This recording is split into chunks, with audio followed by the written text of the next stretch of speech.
Hello मित्रों, कैसे हो। Master study classes YouTube channel पर आपका स्वागत है, अभिनंदन है। आज हम ऐसे टॉपिक के ऊपर बातचीत करेंगे जो कि शिक्षा मनोविज्ञान में बहुत ज़्यादा महत्वपूर्ण है और परीक्षा की दृष्टि से बहुत ज़्यादा महत्वपूर्ण है। उसकी हम आज बात करेंगे। उस मनोवैज्ञानिक का नाम है Sigmund Freud. Sigmund Freud. Sigmund Freud. चलो इस पे थोड़ी चर्चा कर लेते हैं। इसके साथियों तीन महत्वपूर्ण सिद्धांत हैं। एक तो इसने मन के प्रकार बताए हैं, इसी प्रकार इसने व्यक्तित्व की तीन स्थितियां, तीन संरचनाएं बताई हैं, ईड, ईगो, सुपर ईगो। और इसी प्रकार से इसने मनोलैंगिक विकास की 5 अवस्थाएं बताई हैं। उन एक एक के ऊपर अपन बातचीत करेंगे, लेकिन उससे पहले थोड़ा सिगमंड फ्रायड के बारे में बातचीत करते हैं। सिगमंड फ्रायड वियना के थे। ये साथियों पूछा जाता है कई बार, कहाँ के थे? वियना के। वियना कहाँ है? ऑस्ट्रिया में। ऑस्ट्रिया में है वियना। ये वियना के थे। सिगमंड फ्रायड ने एक सिद्धांत दिया जिसे कहा जाता है मनोविश्लेषण सिद्धांत। मनोविश्लेषण सिद्धांत। शिक्षा मनोविज्ञान में मनोविश्लेषण सिद्धांत के जो प्रतिपादक थे वो थे सिगमंड फ्रायड।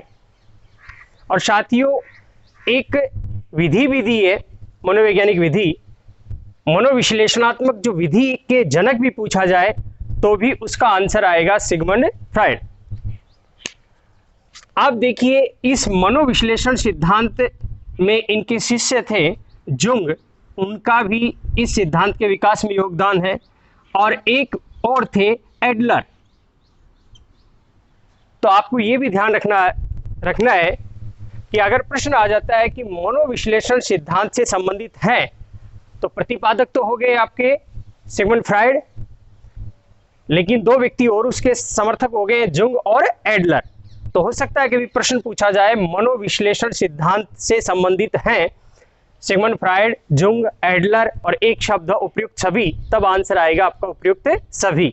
लेकिन अगर इसका प्रतिपादक या जनक पूछा जाए तब केवल आप आंसर करोगे सिगमंड फ्रायड। अब आपको ये समझना है कि ये मनोविश्लेषण सिद्धांत आखिर होता क्या है। तो देखिए साथियों, मनोविश्लेषण सिद्धांत में ये जो आपके सिगमंड फ्रायड थे, ये फिजिशियन थे, एक डॉक्टर थे, और इनके पास बहुत से रोगी आते थे। ऐसे रोगी भी आते थे जिनको पैरालिसिस था, या जिनका मति भ्रम हो चुका था, या जिनमें उनको कोई भ्रांति थी, या उनमें कोई डर बैठ गया था। इस प्रकार के बहुत से मरीज आते थे, लेकिन उन मरीजों में इन बीमारियों के स्पष्ट लक्षण नहीं होते थे, परंतु फिर भी वो लोग इन बीमारियों से ग्रसित भी होते थे। तो सिगमंड फ्रायड ने एक अलग तरीके से इन बीमारियों को समझने की कोशिश की, और वो तरीका क्या था कि ऐसे मरीज जिनमें इन बीमारियों के स्पष्ट लक्षण दिखाई भी नहीं दे रहे हैं और वास्तव में वो व्यक्ति इन बीमारियों से ग्रसित भी थे, तो उनके बचपन यानी बाल्यावस्था में उन लोगों के साथ कैसा बाल्यावस्था में उनका जीवन गुजरा, उनकी स्टडी की। और उस स्टडी के आधार पर उन्होंने ये पाया कि व्यक्ति का व्यक्तित्व आगे चलकर कैसा बनेगा, यह इस बात पर डिपेंड करता है कि उसमें उसके साथ उसके संवेगों का नियंत्रण किस प्रकार से बाल्यावस्था में किया गया, या सरल शब्दों में कहा जाए बाल्यावस्था में उसे किस प्रकार का माहौल मिला, अपनी चीजों का उसने अपनी इच्छाओं का दमन किया, या फिर अपनी इच्छाओं का पूरा करने का उसे मौका मिला। यानी उसके बचपन, इसीलिए प्रश्न कई बार पूछा जाता है सिगमंड फ्रायड के अनुसार अचेतन भावों की नींव किस अवस्था में पड़ती है। तो देखिए, अचेतन भावों की नींव बाल्यावस्था में पड़ जाती है।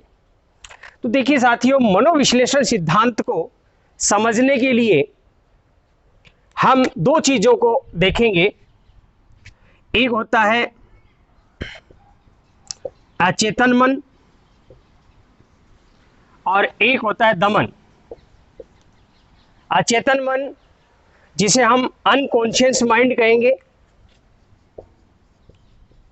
अनकॉन्शियस माइंड, और दमन जिसे रिप्रेशन कहेंगे। क्यों इन दोनों को समझना जरूरी है? वो इसलिए कि सिगमंड फ्रायड ने कहा है कि व्यक्ति के व्यवहार को, मानव के व्यवहार को संचालित कौन करता है? मानव के व्यवहार को संचालित करता है अचेतन मन,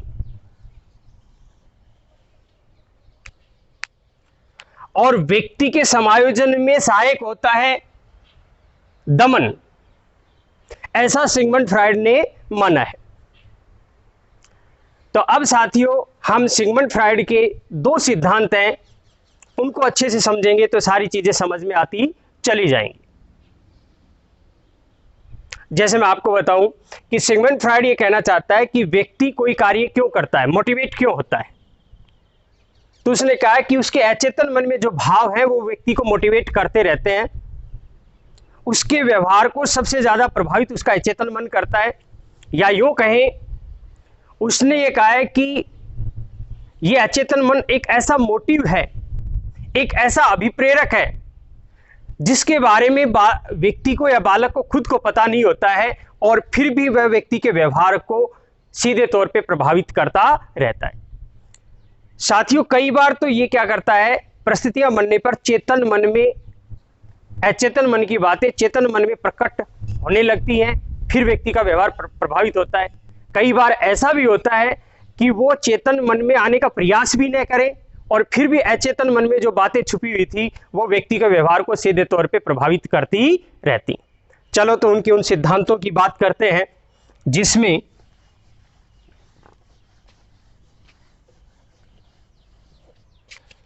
सिगमंड फ्रायड ने माइंड यानी माइंड की तीन स्थितियां बताई हैं। कितनी स्थिति? तीन स्थिति। कई जगह आपको ये प्रकार भी लिखा है, मन के तीन प्रकार बताए हैं। एक ही बात है, चाहे कहते सिगमंड फ्रायड ने मन के कितने प्रकार बताए, तो इसका आंसर होगा 3। अगर आ जाए मन की कितनी स्थितियां बताई, तो 3 स्थितियां। उसने इसे एक आइसबर्ग के तहत समझाने की कोशिश की है। आइसबर्ग यानी पानी में तैरता हुआ बर्फ का गोला या बर्फ का पहाड़। पानी में तैरता बर्फ का पहाड़। उसके आधार पर इसने मन की इन 3 स्थितियों को समझाने की कोशिश की है। जैसे मैं आपको समझाने कहता हूं, ये एक ऐसा कांच का ट्रांसपेरेंट जार है, इसमें यहां तक पानी भरा हुआ है,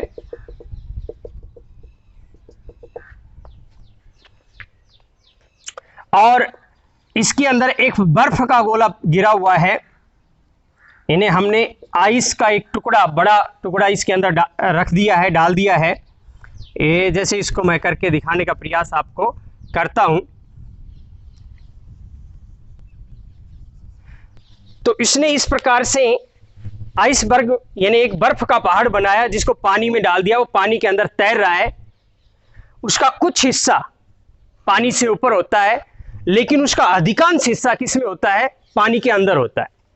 तो यहां पर वो जो पानी के अंदर है उसको इसने समझाने की कोशिश का है। इसको उसने कहा है अचेतन मन।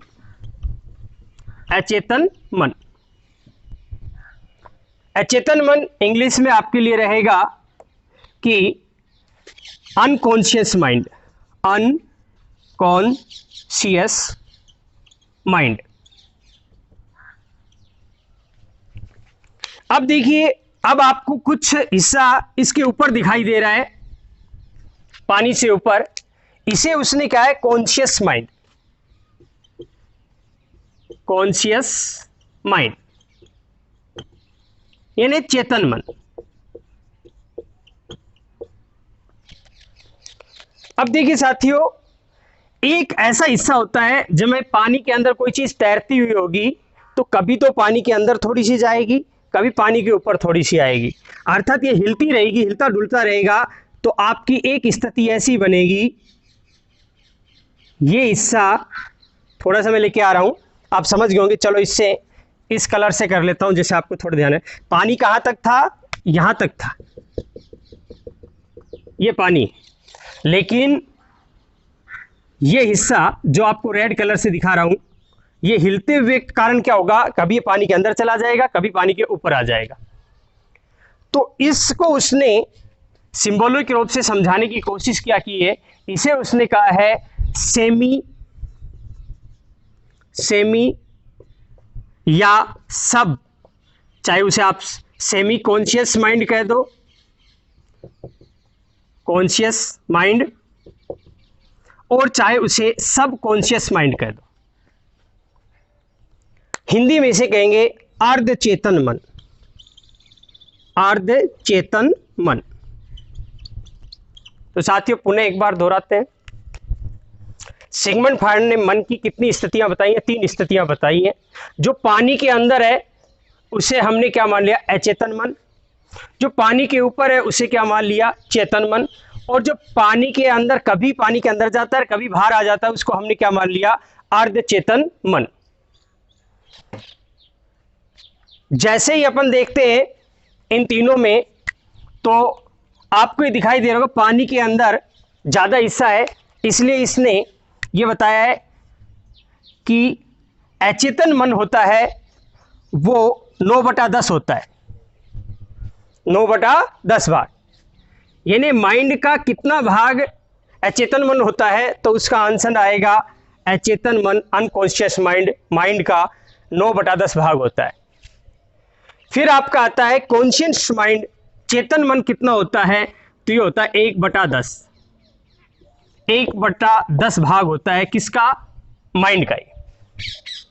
अब आपको ये लगेगा अर्ध चेतन मन, फिर ये तो 100% हो गया, तो अर्ध चेतन मन की क्या होगी, कितनी मात्रा में होगा? तो उसने कहा अर्ध चेतन मन इन दोनों का मिश्रित रूप होता है, कभी वो चेतन में चला जाता है, कभी वो अचेतन में चला जाता है। तो मैंने कहा था पानी में हिलता डुलता रहता है, तो ये फिक्स नहीं है। अब इनकी विशेषताएं क्या है? चेतन मन में उसे कहता है जब व्यक्ति की चेतना शक्ति पूर्ण रूप से कार्य करती है, अर्थात व्यक्ति ने कुछ चीज देखी, निरीक्षण किया, प्रत्यक्षीकरण किया, तो वो पूरी तरह उस चीज को समझ गया, आत्मसात कर गया, तो वो कहलाता है चेतन मन। अर्थात व्यक्ति जब पूर्ण चेतना युक्त होकर कार्य करता है तब व्यक्ति किसी चीज को भूलता नहीं। अब देखते हैं अचेतन मन में। अचेतन मन क्या है? व्यक्ति की बहुत सी इच्छाएं ऐसी होती हैं जिन इच्छाओं को पूरी नहीं कर पाता है, खासतौर से सेक्स संबंधी इच्छाएं, क्योंकि उसमें समाज की मर्यादाएं होती हैं। तो व्यक्ति क्या करता है कि उन इच्छाओं को भूल जाता है या उन इच्छाओं का दमन कर लेता है, तो वो अपनी चेतना से हट जाती हैं वो इच्छाएं, और वो कहां जाके स्टोर हो जाती है? वो अचेतन मन में स्टोर हो जाती है। यानी हम कह सकते हैं अचेतन मन अतृप्त या दमित इच्छाओं का भंडार है। इसी प्रकार से कटु अनुभूतियां, हमारे बैड एक्सपीरियंस होते हैं, कुछ बुरे अनुभव होते हैं, वो भी कहां जाके स्टोर हो जाते हैं? अचेतन मन में।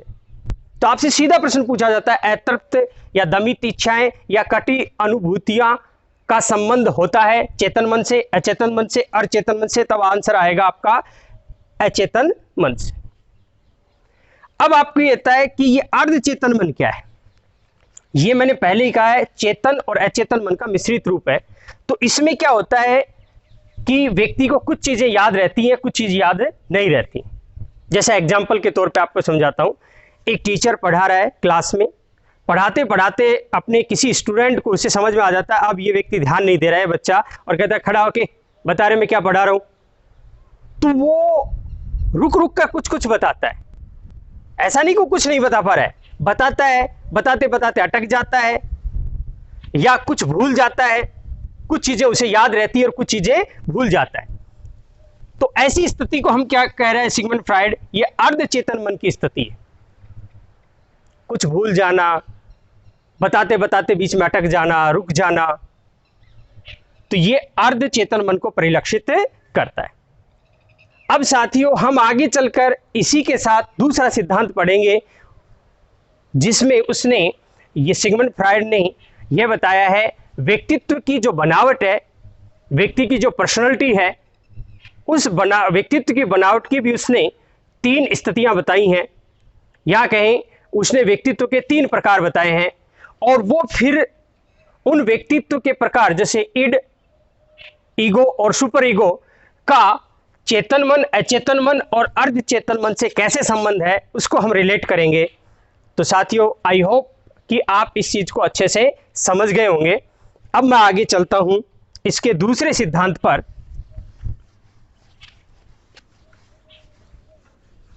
ये दूसरा सिद्धांत साथियों बहुत ही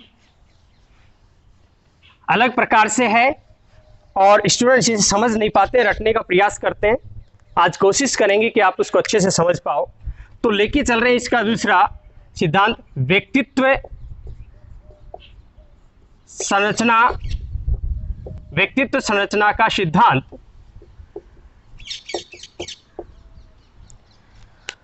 तो सिगमंड फ्राइड ने कहा है कि कोई भी व्यक्ति है उसकी पर्सनालिटी इन 3 स्टेज से गुजरती है और उसमें पहली स्टेज उसने बताई है जिसको वो इड कहता है, इड। इसे ही इड को हम क्या कह सकते हैं, हिंदी में इदम लिखा आता है कई बार, इदम। दूसरी स्थिति वो बताता है ईगो, जिसे हिंदी में हम बोलेंगे अहम। और तीसरी स्थिति साथी होती है सुपर ईगो, सुपर ईगो, जिसे हिंदी में कहेंगे परम अहम।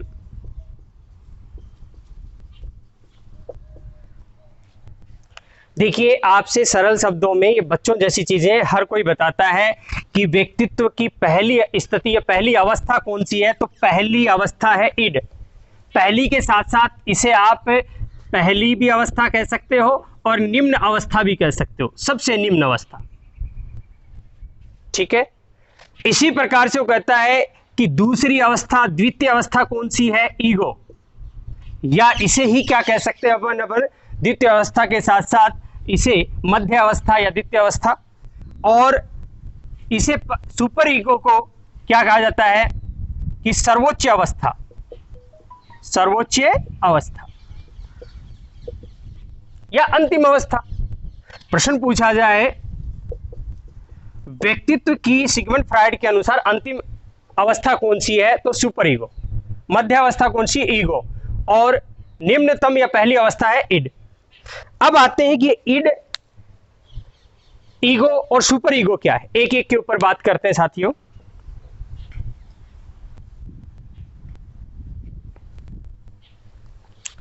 जब बच्चा जन्म लेता है और वो शैशवावस्था में करीब इसी अवस्था में रहता है, इड में, इसका संबंध साथियों मूल प्रवृत्तियों से होता है।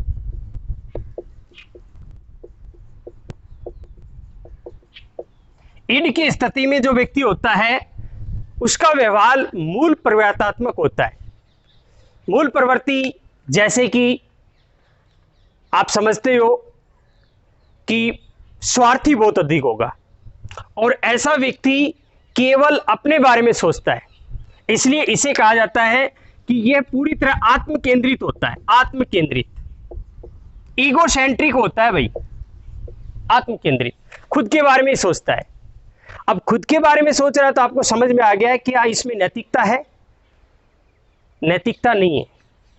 यहां नैतिकता का अभाव पाया जाता है, नैतिकता का अभाव।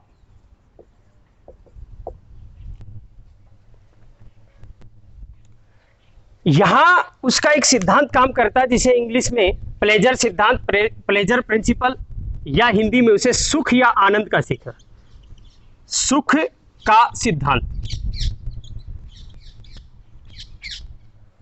इड की स्थिति में बालक केवल अपना सुख चाहता है, अपना आनंद चाहता है।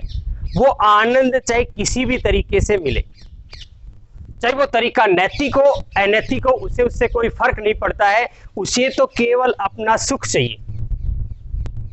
इसलिए यहां बच्चा सुखवादी होता है, खुद का सुख, दूसरे का नहीं। जैसे एग्जाम्पल के तौर पे कहूं कि ऐसा बच्चा है, एक बच्चा, छोटा बच्चे को देखो, उसके पास कोई टॉयज है, खिलौना है,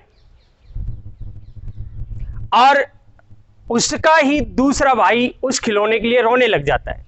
उसकी माँ कहती है बेटा इसको दे दे, नहीं कहेगा नहीं दूंगा, ये खिलौना मेरा है।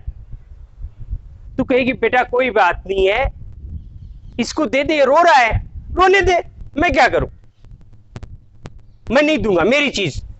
क्योंकि बच्चे को उस चीज में क्या आ रहा है, सुख आ रहा है, दूसरे को दुख हो रहा है, उसे उससे कोई मतलब है नहीं। यहां पर अगर इसी वजह से यहां पर आकर व्यक्ति का व्यवहार केवल और केवल किससे संचालित हो रहा है, अपनी इच्छाओं से। व्यक्ति का व्यवहार नियंत्रित हो रहा है या संचालित हो रहा है किससे, अपनी डिजायर्स, अपनी इच्छाओं से। वो केवल अपनी इच्छाओं की पूर्ति करना चाहता है। और साथियों, आज की बड़ी विडंबना है कि आज उम्र में तो लोग बड़े हो जाते हैं, खासतौर से राजनेता, लेकिन वो राजनेता इड की स्थिति में होते हैं। केवल मेरा घर बनना चाहिए, मेरे पास संपत्ति जुड़नी चाहिए, उनके पास पैसा आता है, करप्शन करते हैं, वो किसी दूसरे का हक खा जाते हैं, दूसरे व्यक्ति मर रहे हैं, मरने दो, हमें तो अपना है। वो इड की स्थिति वाले लोग ही केवल अपनी इच्छाओं की पूर्ति करना चाहते हैं, अपना सुख बढ़ाना चाहते हैं, और वो खास तौर से कैसा, आत्मिक सुख नहीं, भौतिक सुख, शारीरिक सुख। यहां ध्यान रखना, आपसे पूछा जाए मूल प्रवृत्तियों का जनक कौन है, इड, ईगो, सुपर ईगो, तब भी आंसर क्या आएगा, इड। अगर आता है कि भाई इच्छाओं का स्रोत, वासनाओं का स्रोत, तब भी उसका आंसर क्या आएगा, इड आएगा। यहां साथियों पुनः दोहरा रहा हूं, नैतिकता नहीं पाई जाती है बच्चे में, नैतिकता का अभाव पाया जाता है। इसलिए आगे चलते हैं, इसलिए इसे सामान्य भाषा में कह सकते हैं, इड वाला व्यक्ति राक्षसी या दानव प्रवृत्ति वाला है, राक्षसी या दानव प्रवृत्ति वाला है। प्रश्न यहां बहुत ज्यादा पूछा जाता है कि सुख का सिद्धांत का संबंध किससे है, सुखवादी सिद्धांत का संबंध किससे है, इड से, ईगो से, सुपर ईगो से। तो सुखवादी सिद्धांत का संबंध किससे है, इड से, यानी इदम से। अब आते हैं साथियों अहम, ईगो। यहां पर साथियों क्या होता है कि व्यक्ति में नैतिकता का विकास होने लग जाता है, नैतिकता का विकास होने लग जाता है। और जब नैतिकता आती है तो व्यक्ति के ईगो सेंट्रिक जो था, अहम केंद्रितता थी, उसको क्या करती है, कम करती। देखिए इड में बच्चा कैसा, आत्म केंद्रित है, सेल्फ सेंटर्ड बोलेंगे उसे। तो यहां पर बच्चा स्वयं के बारे में भी सोचता है, अपनी इच्छाओं को भी पूरा करना चाहता है, लेकिन उसे यह भी समझ में आ गया है कि समाज के साथ कैसे रहा जाता है। अर्थात अब वो बैलेंस करने की कोशिश करता है, किसमें, नैतिकता के विकास है समाज में, समाज के मूल्यों या रिवाजों, और दूसरे में खुद की इच्छाओं, इन दोनों में संतुलन करने की कोशिश करता है। अर्थात अभी यो कहें कि वो इच्छाओं को छोड़ता नहीं है, वो चाहता है कि मेरी इच्छा भी पूरी हो जाए और समाज को भी दिक्कतें न हो, ऐसा रास्ता, मध्यम रास्ता निकालने की कोशिश करता है। और देखिए साथियों, इसे और कहा जाए, इसमें कौन से सिद्धांत काम करता है, जैसे कि इड में कौन सा सिद्धांत काम किया था, सुख का सिद्धांत, प्लेजर सिद्धांत, आनंद का सिद्धांत, सुखवादी सिद्धांत। लेकिन ईगो में जो सिद्धांत काम करता है उसे कहा जाता है यथार्थवादी, रियलिटी प्रिंसिपल, यथार्थवादी सिद्धांत। यथार्थवादी सिद्धांत या वास्तविक सिद्धांत। ईगो व्यक्ति को परिस्थितियों का ज्ञान करवाता है और यह समझाता है कि इस परिस्थिति में तुझे कैसा व्यवहार करना है। इसलिए कई बार पूछा जाता है साथियों कि पुलिसमैन कौन है। पुलिसमैन, अगर आ जाए पुलिसमैन कौन है, ईड है, ईगो है, सुपर ईगो है, तो उसका आंसर बनेगा आपका ईगो। पुलिस वाले व्यक्ति का काम क्या होता है भाई? नियंत्रित करना, लॉ ऑर्डर मेंटेन करने के लिए लोगों को नियंत्रित करता है पुलिस।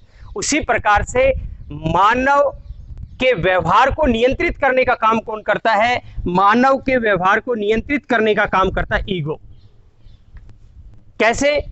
क्योंकि यही व्यक्ति को यह समझाता है कि भाई परिस्थितियां तेरे अनुकूल है या तेरे विपरीत है। अगर यह बता देता है परिस्थितियां तेरे अनुकूल नहीं है, तो कहता है चुपचाप दुबक्के भगले। जैसे मैं आपको कहता हूं कोई कॉलेज बॉय है और उसका धुर विरोधी लड़का उसको सामने दिखाई दे दिया, उसकी इच्छा करता है इसको पीट दूं, लेकिन उसे ईगो कहता है इसके 3 दोस्त इसके साथ हैं, अभी तू इसको पिटाई नहीं कर सकता है। तो जैसे ही वो नजदीक आते हैं तो उनको प्यार से बोल के वो वहां से निकल लेता है। लेकिन अगले दिन उस लड़के के साथ उसके दोस्त होते हैं और जो उसका दुश्मन था उसके साथ दोस्त नहीं होते, अकेला होता है। अब वो उसको पीटने लग जाता है क्योंकि इसको ईगो कहता है अब मौका है, तेरा पक्ष में परिस्थिति है, प्रयोग कर ले। तो व्यक्ति के व्यवहार को नियंत्रित करने का कार्य कौन कर रहा है? ईगो कर रहा है। ध्यान रखना साथियों, यही ये समझा रहा है, ये पुलिसमैन का कार्य कर रहा है। इसीलिए इसे कई बार कहा जाता है व्यवहार का संचालक। व्यवहार का संचालक कौन सा है? नियंत्रणकर्ता कौन सा है? ईगो। ध्यान रखना साथियों कि यहां पर आकर जो बालक है वो पूरी तरह परिस्थितियों का ज्ञान हो जाता है और वो क्या सही है क्या गलत है इसके आधार पर कार्य नहीं कर रहा है। ईगो उसे ये नहीं बता रहा क्या सही है क्या गलत है, ये नहीं बता रहा। आपके दिमाग में नहीं आना चाहिए। प्रश्न कई बार पूछा जाता है क्या सही है क्या गलत है, इसका निर्धारण कौन करता है? तो उसका आंसर आएगा सुपर ईगो। तो आपको लगेगा साहब यहां भी तो ये ऐसी बात कर रहा है। नहीं, यहां पर ये कह रहा है कि तुझे कब कार्य करना है और कब कार्य नहीं करना, कौन सा कार्य करना है और कौन सा कार्य नहीं करना, इसको बताने का काम करेगा ईगो। जैसे मैंने अभी उदाहरण दिया, भाई इस लड़के की पिटाई अब नहीं करनी क्योंकि परिस्थितियां तेरे अनुकूल नहीं है। दूसरे दिन उसको ईगो कहता है अब परिस्थितियां तेरे अनुकूल है, अब इसकी पिटाई कर दे। तो यहां प्रश्न आ जाए सीधा कि व्यक्ति को कौन सा कार्य करना चाहिए और कौन सा कार्य नहीं करना चाहिए, इसको निर्धारित करता है, तो उसका आंसर बनेगा ईगो। लेकिन अगर प्रश्न आता है कि क्या सही है क्या गलत है, कौन सा कार्य सही है और कौन सा कार्य गलत है, तो उसका आंसर आएगा, इसको निर्धारित कौन करता है? Super ego. अब देखिए साथियों आगे चलते हैं और इसके तीसरे उस पे लेते हैं सुपर ईगो पर। सुपर ईगो परम है। यहां पर साथियों नैतिकता का पूर्ण विकास हो जाता है या अधिकतम विकास हो जाता है। पूर्ण विकास हो जाता है या कह सकते हो अधिकतम। देखो नैतिकता का विकास तो ईगो में भी हो गया है, लेकिन अब नैतिकता पूर्ण रूप में विकसित हो गई है। इसलिए जब नैतिक व्यक्ति में बहुत अधिक नैतिकता विकसित हो जाती है तो व्यक्ति अपने बारे में नहीं सोचता है, अपने स्वार्थ को छोड़ देता है पूरी तरह। अब तो वो केवल और केवल मानवता के बारे में सोचता है, समाज के बारे में सोचता है। अगर एक तरफ व्यक्ति का खुद का स्वार्थ टकरा रहा है और एक तरफ समाज का कल्याण है, तो वो व्यक्ति समाज के कल्याण के लिए अपने स्वार्थ को छोड़ देता है। उस स्थिति को कहेंगे सुपर ईगो की स्थिति। तो ध्यान रखना इस सुपर ईगो में अपन ये कह सकते हैं जो भी सोशल एक्टिविस्ट होते हैं, सामाजिक कार्यकर्ता होते हैं, समाज के कल्याण के लिए अपने निजी स्वार्थ को छोड़ देते हैं। इसी प्रकार जो क्रांतिकारी होते हैं, भगत सिंह हुए, चंद्रशेखर आजाद हुए, वो व्यक्ति भी इसी प्रकार के थे। इसी प्रकार महात्मा गांधी को ले सकते हो। यानी कि आपको ये समझेगा ये सामान्य इंसान नहीं होते हैं, महापुरुष होते हैं। इसलिए यहां पर कौन सा सिद्धांत काम करेगा? तो यहां पर जो सिद्धांत काम करेगा साथियों, उस सिद्धांत को कहेंगे हम आदर्शवादी सिद्धांत। आदर्शवादी सिद्धांत। सीधा प्रश्न आ जाए, आदर्शवादी सिद्धांत या आदर्शवादी मूल्यों का संबंध किससे है? सुपर ईगो से। अगर है यथार्थवादी सिद्धांत या वास्तविक सिद्धांत का संबंध किससे है? ईगो से। अगर आता है सुखवादी सिद्धांत का संबंध किससे है? उसका आएगा इड से। तो आपको एक चीज समझ में आएगी साथियों कि इड को हमने जब राक्षसी या दानवी प्रवृत्ति कहा, इसको हमने क्या कहेंगे? ईगो को मानवीय प्रवृत्ति। मानव वास्तव में कैसा होता है? मनुष्य तो इसी स्थिति का होता है भाई खुद का काम भी चल जाए और समाज को दिक्कत भी नहीं हो। वो समाज के लिए अपने स्वार्थ को नहीं छोड़ता है, वो चाहता है मेरा स्वार्थ भी पूरा हो जाए और वे समाज को भी नुकसान न हो, ऐसा रास्ता निकालते। ये मानवीय प्रवृत्ति है, संतुलन की स्थिति है। इसलिए कई बार पूछा जाता है कि सिगमंड फ्राइड के अनुसार संतुलन की स्थिति है इड, ईगो, सुपर ईगो, तो उसका आंसर होगा साथियों ईगो। अगर आ जाए कि एक व्यक्ति अधिक समायोजित होगा यदि उसका इड मजबूत होगा, ईगो मजबूत होगा, सुपर ईगो मजबूत होगा, तो भी उसका आंसर बनेगा जिस व्यक्ति का ईगो जितना मजबूत होगा, अहम जितना मजबूत होगा, सुदृढ़ होगा, उस व्यक्ति में समायोजन की क्षमता उतनी ही ज्यादा मिलेगी। अब लेते हैं साथियों, जब इसको हमने राक्षसी मान लिया, इसको हमने मानवीय मान लिया, तो सुपर ईगो एक प्रकार से देवत्व वाली है, देवता। देवताओं में ये होता था भाई दूसरों का कल्याण करना, दूसरों को भला करना, महापुरुष लोग होते थे। अब साथियों इसमें एक एग्जाम्पल से मैं आपको इसको पूरी समझाऊंगा। उससे पहले आपको ये थोड़ा बता देता हूं कि हमने मन की स्थितियां पढ़ी थी। एक हमने कहा था कॉन्शियस माइंड, एक अनकॉन्शियस माइंड, और एक कहा था हमने क्या, सेमी कॉन्शियस माइंड।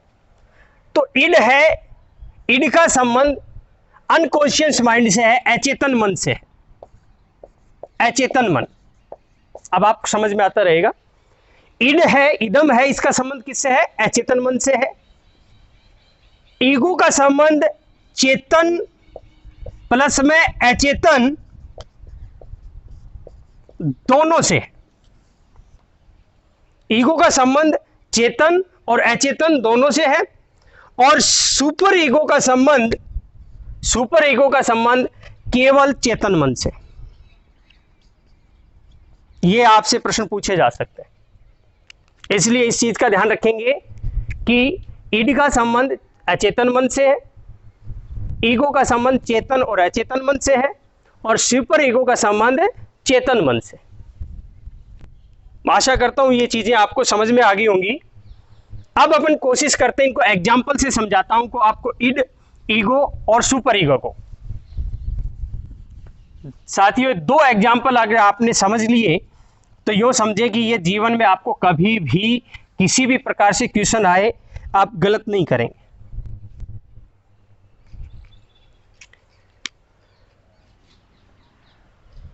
एक सेठ जी होते हैं, वो सोना चांदी जवाहरात और नकदी लेकर जा रहे होते हैं, एक पोटली के अंदर बांध रखी है। एक लड़का देखता है, नवयुवक 18-20 साल का, कि सेठ जी आज बहुत ज्यादा धन दौलत लेकर जा रहे हैं, तो क्यों न सेठ जी को लूट लूं जिससे मुझे कमाना न पड़े। अब सेठ जी जा रहे हैं, सेठ जी का वो पीछा कर लेता है। सेठ जी जंगल में है, बच्चा भी उनके साथ पीछे पीछे जंगल में है वो लड़का। फिर उसके माइंड में एक विचार आता है, अरे यहां कोई लकड़हारा होगा या लकड़ी काटने वाले होंगे, अगर तू सेठ को यहां लूटेगा तो हो सकता है ये लोग तेरी पिटाई करें, तेरे को बहुत मार पड़े। तो सोचता है और घने जंगल में चलते हैं, आगे चलेंगे, आगे लूटेंगे सेठ को। चलते रहते हैं। फिर आगे जाने के बाद फिर उसके माइंड में एक विचार आता है कि यार सेठ ने बड़ी मेहनत से ये पैसे बनाए होंगे, हो सकता है अपनी बेटी की शादी के लिए लेके जा रहा हो, यार तू इसको लूट लेगा तो इसकी बेटी की शादी नहीं होगी, और वैसे भी यार दूसरे का धन थोड़ा लूटा जाता है।